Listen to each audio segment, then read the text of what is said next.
గణపతియే నమః. స్వర్ణలక్ష్మీ నమస్తే అస్తు. పరబ్రహ్మ స్వరూపిణి రాజ్యం దేహి ధనం దేహి సర్వకామాంచ దేహి మే. ప్రతి ఒక్కళ్ళకి స్వర్ణలక్ష్మి అమ్మవారు బ్రహ్మ జ్ఞానాన్ని ఇవ్వాలని, తద్వారా ప్రతి ఒక్కళ్ళు ప్రతి నిమిషము చక్కగా నవ్వుతూ హ్యాపీగా ఉత్సాహంగా ఉండాలని, అలానే కొన్ని సందర్భంలో మనకు నచ్చినవి వస్తాయి, కొన్నిసార్లు కొంచెం లేటుగా రావచ్చు. అలానే మనకు నచ్చిన వాళ్ళు కొన్నిసార్లు మన దగ్గర ఉండవచ్చు, కొన్నిసార్లు దూరంగా ఉండవచ్చు. ప్రతి సందర్భంలో కూడాను ప్రతి ఒక్కళ్ళు చక్కగా నవ్వుతూ హ్యాపీగా ఉండాలని, ఉత్సాహంగా ఉండాలని, అలానే మనస్తత్వం మనకి అమ్మవారు ఇవ్వాలని చెప్పేసి మనం కోరుకుందాం. అంతేకాకుండా అమ్మవారు మనకి ధనాన్ని ఇవ్వాలి, ఐశ్వర్యాన్ని ఇవ్వాలి, సర్వకామాంచ సిద్ధి, అనుకున్న ప్రతి కొరకు కూడా నెరవేరాలి. అట్లాంటి యొక్క అమ్మవారి యొక్క కృపా కటాక్షం మన మీద ఉండాలి. మనం ఎంతో ఉన్నతంగా ఎదగాలని చెప్పేసి మనం కోరుకుందాం. అంతేకాకుండా రాజ్యం దేహి, ప్రతి ఒక్కరికి ఒక అధికారము, పవరు, స్టేటస్, ఒక దర్జా, దర్పం, ఇవన్నీ కూడా ప్రతి ఒక్కరికి అమ్మవారికి మన అందరికీ ఇవ్వాలని చెప్పేసి మనం కోరుకుంటూ మనం మే మంత్ యొక్క రాశి ఫలాలు చెప్పుకుంటున్నాం. మే మంత్ రాశి ఫలాలు ఈ మంత్లో చాలా విశేషాలతో కూడుకొని ఉంది. ముందుగా ఒక 2 నిమిషాలు వాటి గురించి చర్చించుకొని తర్వాత 12 రాశుల గురించి మనం మాట్లాడుకుందాం. ఈ మాసం మనకు వెరీ ఇంట్రెస్టింగ్గా పౌర్ణమితో స్టార్ట్ అయ్యి ఈ మాసం అంతా అంటే మే మంత్ అంతా పౌర్ణమితో స్టార్ట్ అయ్యి పౌర్ణమితో ఎండ్ అయిపోతుంది. మనం చూసుకుంటే ఇందులో వైశాఖ మాస పౌర్ణమితో స్టార్ట్ అయ్యి జ్యేష్ఠ మాస పౌర్ణమికి మనకి మే మంత్ అంతా ఎండ్ అయిపోతుందని గమనించుకోవాలి. ఇందులో 3 ముఖ్యమైన విశేషాలు ఉన్నాయండి. ఒకటి, ఈ మంత్ మనకి బిగినింగ్లోనే బుద్ధ పూర్ణిమతో స్టార్ట్ అయిపోతుంది. దీన్ని గురు పూర్ణిమ అంటారు, బుద్ధ పూర్ణిమ అని అంటారు, వైశాఖ మాస పూర్ణిమ అంటారు. చాలా చాలా విశిష్టత కలిగిన పూర్ణిమ.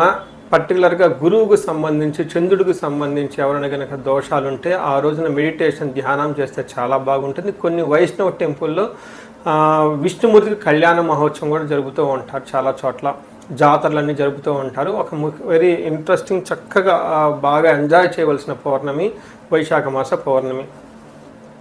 తర్వాత మనకి 12 తారీఖు హనుమత్ జయంతి ఉంది. ఇది చాలా చాలా ముఖ్యం. పర్టికులర్గా ఏలినాటి శని ఎవరికైతే ఉంటుందో, తర్వాత కుజుడు అనుకూలంగా ఎవరికైతే ఉన్నారో వీళ్ళు ఈ హనుమత్ జయంతిని చక్కగా జరుపుకోవాలని నేను కోరుకుంటున్నాను.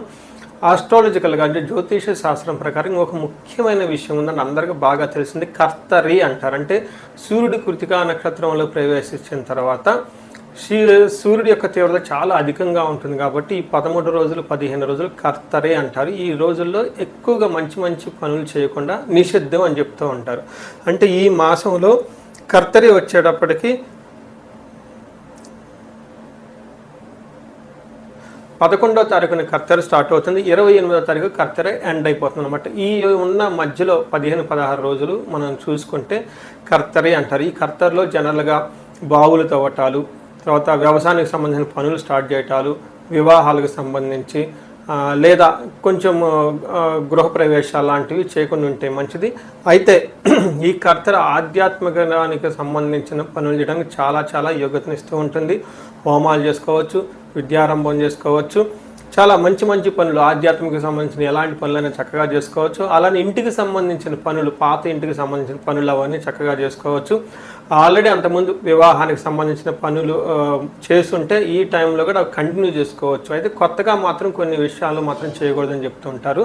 సో ఇందులో ఇంతే కాకుండా జ్యోతిష శాస్త్రం ప్రకారం 4 గ్రహాలు ఈ మాసంలో కూడా మారుతూ ఉన్నాయి. ఇది కూడా ఒక ముఖ్యమైన విషయం. మనం ఇక ముందు వీడియోలో ఈ 4 గ్రహాల యొక్క ఇంపాక్ట్ ప్రతి రాశికి ఎలా ఉందో మనం తెలుసుకుందాం. ముందుగా మనం మేషరాశి చూద్దాం. మేషరాశిలో ఉన్న ఫస్ట్ నక్షత్రాలు చూస్తే అశ్విని 1, 2, 3, 4 పాదాలు, భరణి 1, 2, 3, 4 పాదాలు, కృత్తిక ఫస్ట్ పాదం అంతా మనకి మేషరాశిలో ఉంటారు. పేరు బలం బట్టి మనం చూసుకుంటే వీళ్ళకి చూ, చే, చో, లాలి, లో, ఆ అన్న అక్షరాలు కూడాను మనకి మేషరాశిలో ఉంటారు, గమనించాలి. మనకి గ్రహాలు మార్పుని చూసుకుంటే ఫస్ట్ మనకి మారే గ్రహం కుజుడు 11వ తారీఖు మారుతూ ఉన్నారు. 14వ తారీఖు శుక్రుడు మారుతున్నాడు. సూర్యుడు బుధుడు వచ్చేటప్పుడు 15వ తారీఖు మారుతున్నారు. టోటల్గా ఈ మంత్ మధ్యలో మనం గమనించుకుంటే 4 గ్రహాలు మారుతూ ఉన్నాయి. ఈ గ్రహాల మార్పు వల్ల మే మంత్లో ఎలా ఉందో మనం చూద్దాం. దీనికి మనకి మహర్షులు ఒక ఫ్రేమ్ వర్క్ లాగా ఇచ్చారు. దానిని సూక్ష్మ గోచారం, లఘు గోచారం అంటారు. ఈ గోచారం ప్రకారం చూసుకుంటే వీళ్ళకి సూర్యుని వల్ల ఫస్ట్ స్థాన నాశనం అంటే ప్రొఫెషనల్ మ్యాటర్స్లో కొంచెం ఇబ్బంది పడే అవకాశం ఉంటుంది. వ్యాధ్యార్థి కొంచెం శారీరకంగా అలసట ఎక్కువగా ఉంటుంది. తర్వాత ఎండ తీవ్రతతో ఇంకా చాలా ఎక్కువగా ఉండటంతో కొంచెం బాధలు పడే అవకాశం ఉంటుంది. ధనం వస్తుంది, వచ్చిన ధనం విపరీతంగా ఖర్చు అవుతుందని గమనించాలి. అంటే ఓవరాల్గా చూసుకుంటే జాబ్ విషయంలో కొంచెం జాగ్రత్తగా ఉంటే సరిపోతుంది. మిగతా విషయాలు ఆటోమేటిక్గా బ్యాలెన్స్గా ఉన్నాయని గమనించాలి. మనకి సూర్యుడు వీళ్ళకి ఫస్ట్ హౌస్ నుంచి రెండో హౌస్లో రావడంతో ఒకటి జాబులో ఫస్ట్ 15 డేస్ కొంచెం జాగ్రత్తగా ఉంటుంది. బాస్తో ఈగో క్లాషెస్ రావటము, కొన్నిసార్లు జాబ్ వదిలిపెట్టాల్సిన అవసరం కూడా ఉండే అవకాశం ఉంటుంది. జాబ్ పోయే ఛాన్సెస్ కూడా ఉంటుంది. ఇది కొంచెం గమనించుకోవాలి. అందుకని కొంచెం ఒక్క ప్రొఫెషనల్ మ్యాటర్స్లో అనవసరమైన ఈగోకు పోకుండా కొంచెం ఒక స్టెప్ వెనక్కి తగ్గి ఉంటే చాలా బాగుంటుందని గమనించుకోవచ్చు. అయితే రెండో స్థానంలో 15వ తారీఖు సూర్యుడు వెళ్ళటంతో మనకి ఎలా ఉంటుంది, ఇది చాలా ఇంపార్టెంట్. మీరు కొంచెం అటెన్షన్ పే చేయాలి. 15th నుంచి 25th వరకు ఈ 10 డేస్లో సూర్యుడు రెండో స్థానంలో ఉండటంతో ఫస్ట్ మనకి సంస్కృతంలో మహర్షులు ఏం చెప్పారో చూద్దాం. దాన్ని నేను ఎక్స్ప్లెయిన్ చేసి రియల్ టైంలో ఎలా చేయాలో చెప్తాను. అందులో హీనత్వం దుష్ట సంసర్గో మనస్తాప శిరోవెద నిష్ఫలం కృషి వాణిజ్యం వ్యక్తరాశి గతి రవి అంటారు. అంటే రెండో స్థానంలో సూర్యుడు ఉంటే ఏమవుతుంది, హీనత్వం దుష్ట సంసర్గో అంటే హీనత్వం అంటే నీచ బుద్ధి కలుగుతూ ఉంటుంది. దుష్టులతో సహవాసం చేయాలనిపిస్తూ ఉంటుంది. అంటే మీ స్టాండర్డ్కి మీ స్టేటస్కి తగిన వాళ్ళతో కాకుండా తక్కువ కేటగిరీ ఉన్న వాళ్ళతోటి వాళ్ళకి ఫ్రెండ్షిప్ అనిపిస్తుంది. అంతేకాకుండా దుష్టులతో సహవాసం చేయాలనిపిస్తుంది. వాళ్ళతో కలిసి తిరుగుతూ ఉంటారు. తర్వాత మనస్తాపానికి గురవుతారు. అయ్యో ఇదెందుకు నేను చేశానే అని చెప్పేసి.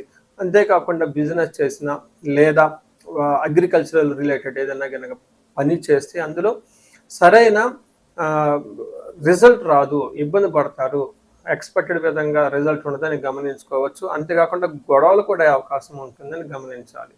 తర్వాత మీకు శిరోవెద విపరీతమైన తలభారం తలపోటు వచ్చే అవకాశం కూడా ఎక్కువ ఉంటుంది. కొంచెం జాగ్రత్తగా ఆయిల్ అప్లై చేయటం, జావల్ లాంటివి తాగటం.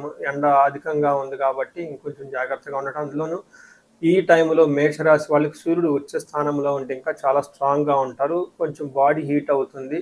కొంచెం హార్ట్ పేషెంట్స్ అంతా జాగ్రత్తగా ఉండాలని గమనించుకోవచ్చు. అదేవిధంగా కుజుడికి ఫస్ట్ హౌస్లో ఉండటంతో అగ్నికి ఆజ్యం పోసినట్లు ఇక్కడ కుజుడు కూడాను బాగా ఇబ్బంది పెట్టే విధంగా ఉన్నారని గమనించాలి. ఇక్కడ చూసుకుంటే వీళ్ళకి ఎలా ఉంటుందంటే జ్వరం, అగైన్ హెల్త్ కాంప్లికేషన్స్ వచ్చే అవకాశం ఉంటుంది. జ్వరం, ఖడ్గవ్రణం చైవ భార్య బంధు విరోధ కృత్ చంద్రరాశిగతే యక్ష రాక్షస పీడనం. ఇది చాలా చాలా ఇంపార్టెంట్ అండి. ఈ మంత్లో మీకు ఫస్ట్ దీని యొక్క ఈ సంస్కృతంలో చెప్పిన దాని మీనింగ్ మీకు చెప్తాను. తర్వాత రియల్ లైఫ్లో ఎలా ఉంటుంది వివరిస్తాను. వీళ్ళకి కత్తుల వల్ల గాయాలయ్యే అవకాశం ఎక్కువగా ఉంటుంది. బంధువులతో గొడవలు ఉంటుంటుంది. ఖడ్గవ్రణం, తర్వాత యక్ష రాక్షస పీడనం. వాహనాలు నడిపేటప్పుడు జాగ్రత్తగా ఉండాలి. ఇక్కడ యక్ష రాక్షస పీడనం అంటే కంటికి కనపడని, మన కళ్ళు గమనించని ఇంకా సృష్టిలో చాలా జీవులు అవన్నీ ఉంటాయండి. వాటి ద్వారా ఇబ్బంది వచ్చే అవకాశం ఉంటుంది. మీరు డాక్టర్కి వెళ్ళిపోతే అన్ని పరీక్షలు చేస్తారు. నార్మల్ అని చెప్పేసి ఒక 10 డేస్కో 5 డేస్కో ఏదో బేసిక్ మెడిసిన్ రాసిస్తారే తప్ప పెద్దగా ఏమన్నది. కానీ మీరు చాలా ఎక్కువగా బాధపడుతూ ఉంటారు. విపరీతంగా మానసిక టెన్షన్ ఉంటుంది, గుగ్గులు ఉంటుంది, నైట్ నిద్ర రాదు, అనీజీగా ఎక్కువగా ఉంటారు. సడన్గా అనుకోవడాన్ని మీ చుట్టూ అయ్యో జరిగిపోతూ ఉంటాయి. వాటికి మీరు రెస్పాన్సిబుల్ అని చెప్పేసి వేరే వాళ్ళు మిమ్మల్ని బాధిస్తూ ఉంటారు. కాబట్టి ఇలాంటి జరిగే ఎక్కువగా ఉంటుందని గమనించుకోవాలి. అంతేకాకుండా ఏ శత్రువుల బాధ కూడా ఎక్కువగా ఉంటుంది. సో ఇప్పుడు కనుక చూసుకుంటే మనం ఫస్ట్ 2 గ్రహాలు కొంచెం ఛాలెంజింగ్గా ఉన్నాయి. ఒకటి ప్రొఫెషనల్ మ్యాటర్స్లో, రెండోది హెల్త్ విషయంలో గమనించాలి. మూడోది ముఖ్యంగా మనకి శుక్రుడు మీకు 50-50గా ఉన్నారు. ఒక పక్క మీకు లవ్, రొమాన్స్, ప్లేజర్స్లో చక్కగా సపోర్ట్ చేస్తూనే రెండో పక్క మీకు వాణిజ్య ధననాశనం, శత్రుబుద్ధి ధనక్షయ, గత జీవన రాహిత్యం, భృగునందనే తృతీయగే అంటారు. అంటే మూడో స్థానంలో శుక్రుడు మీ రాశి నుంచి ఉండటంతో ఏమవుతుందంటే మిక్స్డ్గా ఉంటుంది రిజల్ట్. ధనవ్యయమవుతుంది. తర్వాత బంధుమిత్రులతో బిజినెస్లో కలిసి రాదు. శత్రువుల వల్ల బాగా ఇబ్బందులు పడుతూ ఉంటారు. అయితే మీ మాటకి బాగా గౌరవం ఉంటుంది అని గమనించుకోవాలి. ఇంకా నక్షత్రం ప్రకారం చూసుకుంటే ఇందులో అశ్విని, భరణి, కృతిక 3 నక్షత్రాలు ఉంటాయి. ఒక్కొక్క నక్షత్రానికి అంగగోచారం అన్న ఒక కాన్సెప్ట్ మన మహర్షులు ఇచ్చారండి. ఈ కాన్సెప్ట్ ప్రకారం అశ్విని వాళ్ళకి, భరణి 3 నక్షత్రాలకు ఎలా ఉందో మనం చూద్దాం. ఇందులో అశ్విని వాళ్ళకి చక్కగా ఒక హ్యాపీ న్యూస్ ఏంటంటే ఐశ్వర్యవంతంగా ఉంటుంది, ధనలాభం ఉంటుంది, సంపదలు బాగా వస్తుంటుంది, ఫారిన్లో ఎవరైనా ఉంటే వాళ్ళు బాగా కలిసి వస్తుంది అని గమనించాలి. అయితే అశ్విని నక్షత్రం వాళ్ళకి లాస్ట్లో మీకు అనుకున్న కార్యక్రమం కాకుండా ఆగిపోతుంది. దీనిని మరణతుల్యం అంటారు. అంటే ఉన్న ప్రోగ్రెస్ లేకుండా అక్కడితో స్టాప్ అయ్యే ప్రోగ్రామ్ని మరణతుల్యం అని చెప్తారు. తర్వాత భరణీ నక్షత్రం వాళ్ళకి ఐశ్వర్యవంతంగా ఉంటుంది, సౌఖ్యంగా ఉంటుంది, సంపదలు ఉంటుంది, ధనలాభం ఉంటుంది, మృస్థానము చక్కగా విదేశాగమనము, ఫారిన్ వెళ్ళి రావటం వచ్చే అవకాశాలు కూడా ఈ రాశి వాళ్ళకి వెళ్ళే అవకాశం ఈ రాశి వాళ్ళకి బాగుందని గమనించాలి. కృతికా నక్షత్రం వాళ్ళకి క్షేమంగా ఉంటారు, సౌఖ్యంగా ఉంటుంది, సంపదలు బాగుంటాయి, ధనలాభం ఉంటుంది, ఐశ్వర్యవంతంగా ఉంటుంది. అయితే ఒక్క విషయంలో బాగా గమనించుకోవాలి, వీళ్ళకి నాశనము మృత్యు భయము అంటుంది. అంటే మీరు తలపెట్టిన కార్యక్రమం ఏదో ఒకటి మధ్యలో ఆగిపోతుంది. అది కూడాను అధికారం రిలేటెడ్, లేదంటే మీకున్న జాబ్ రిలేటెడ్ అని మీరు అనుకోవచ్చు. ఇలా జరిగే అవకాశం ఎక్కువగా ఉంటుంది. తద్వారా విపరీతంగా భయ ఆందోళనకు గురే అవకాశం ఉంటుంది. ఇది మీరు గమనించారు కాబట్టి దీనితో కాకుండా కృతికా నక్షత్రం వాళ్ళకి కార్యహాని, ధననాశనం, అనుకున్న పని కాదు, తద్వారా ధనం కూడా కోల్పోతూ ఉంటారు. అశ్విని నక్షత్రం వాళ్ళకి స్త్రీలతో జాగ్రత్తగా ఉండాలి. వీళ్ళకి లేదంటే వీళ్ళ పరివారంలో ఎవరన్నా స్త్రీలు ఉంటే వాళ్ళకి హెల్త్ బాగోకపోవటంతో మీకు కొంచెం ఇబ్బంది కలిగే అవకాశం ఉంటుంది. భరణీ నక్షత్రం వాళ్ళకి, కృతికా నక్షత్రం వాళ్ళకి, పర్టికులర్గా మేష, వృషభ రాశి వాళ్ళకి గమనించుకోండి. ఎవరైనా హార్ట్ పేషెంట్స్ ఉంటే ఇది బయటికి వెళ్ళాల్సిన సమయం కాదు. ఎలాంటి ఫుడ్ అంటే అలాంటి ఫుడ్ ఏమీ తినకూడదు. ఆయిల్ ఫుడ్స్ అన్ని అవాయిడ్ చేయాలి. బాగా డైజెషన్ కానీ ఫుడ్స్ అస్సలు తినకూడదు. ఎందుకంటే ఈ టైంలో చెస్ట్ పట్టుకున్నట్టు ఉంటుంది. హార్ట్ పేషెంట్స్ ఎవరు ఉంటే చాలా సెన్సిటివ్గా ఉంటారు. అందుకని కొంచెం గమనించుకుని డైట్ అంతా చక్కగా మెయింటైన్ చేయాల్సిన అవసరం ఎంతైనా ఉంది. చాలా హెచ్చరిక. ఓవర్ గ్యాస్ట్రైటిస్ వచ్చి తర్వాత ఈ గ్యాస్ట్రైటిస్తో పాటుగా జనరల్గా డీహైడ్రేషన్ అయ్యి ఎవరికైతే ఉంటుందో, చెస్ట్ పట్టుకున్నట్టు ఉంటుందో, హార్ట్ పేషెంట్స్ ఎవరైనా ఉంటే కొంచెం కేర్ఫుల్గా ఉండాలని గమనించుకోవచ్చు. ఈ రాశి వాళ్ళకి అష్టైశ్వర్యాలు కలగాలని చెప్పేసి నేను కోరుకుంటున్నాను. అయితే ఇందులో ముఖ్యంగా పరిహారాలు నక్షత్రం ప్రకారం చూసుకుంటే ఒక కుజుడికి సుబ్రహ్మణ్యేశ్వర స్వామి చక్కగా ఆరాధించటము, హనుమత్ జయంతి ఉంది. ఈ రాశి వాళ్ళకి చాలా ముఖ్యం. హనుమత్ జయంతి ఉత్సవాన్ని జరుపుకోవటం. 2 రేసులు, ఒకటికి ఏలినాటి శని నడుస్తూ ఉంది. అంతేకాకుండా ఈ రాశి వాళ్ళకి కుజుడు, సూర్యుడు ఇద్దరు అనుకూలంగా లేరు కాబట్టి హనుమత్ జయంతిని చక్కగా జరుపుకోండి. ఇంకా ఇండివిజువల్గా ఏమన్నా ప్రాబ్లం ఉంటే వ్యక్తిగతంగా జాతకం చూపించుకోవటం అవసరం.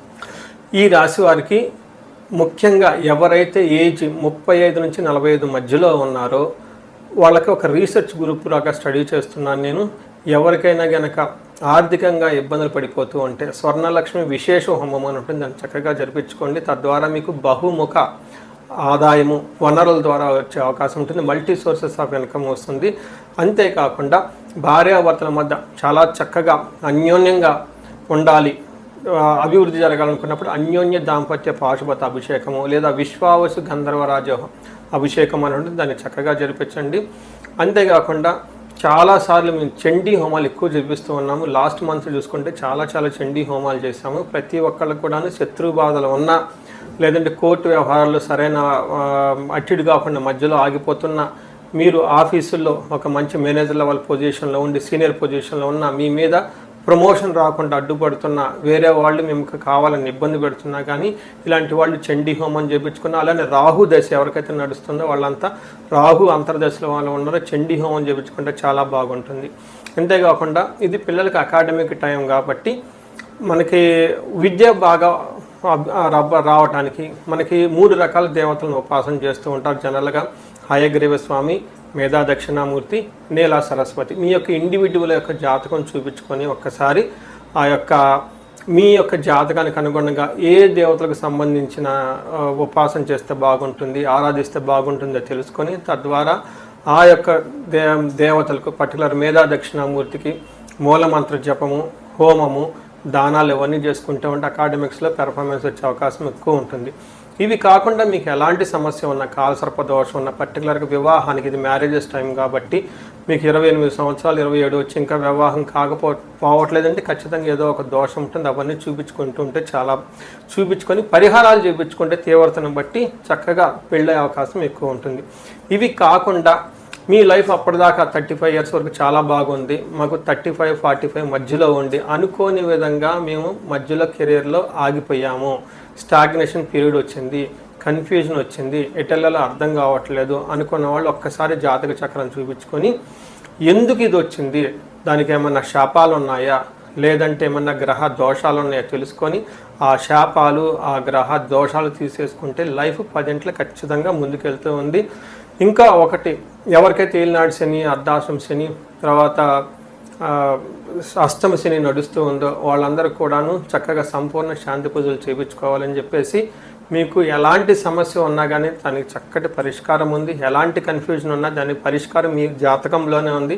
చక్కగా పరిష్కారాలు చేసుకొని మీరు జీవితంలో 10 ముందుకు ఎదగాలని, మీకు అష్టైశ్వర్యాలు కలగాలి, భోగభాగ్యం కలగాలి, చక్కగా సమాజంలో ఉన్నతంగా ఉండాలని చెప్పేసి నేను కోరుకుంటున్నాను. నమస్తే.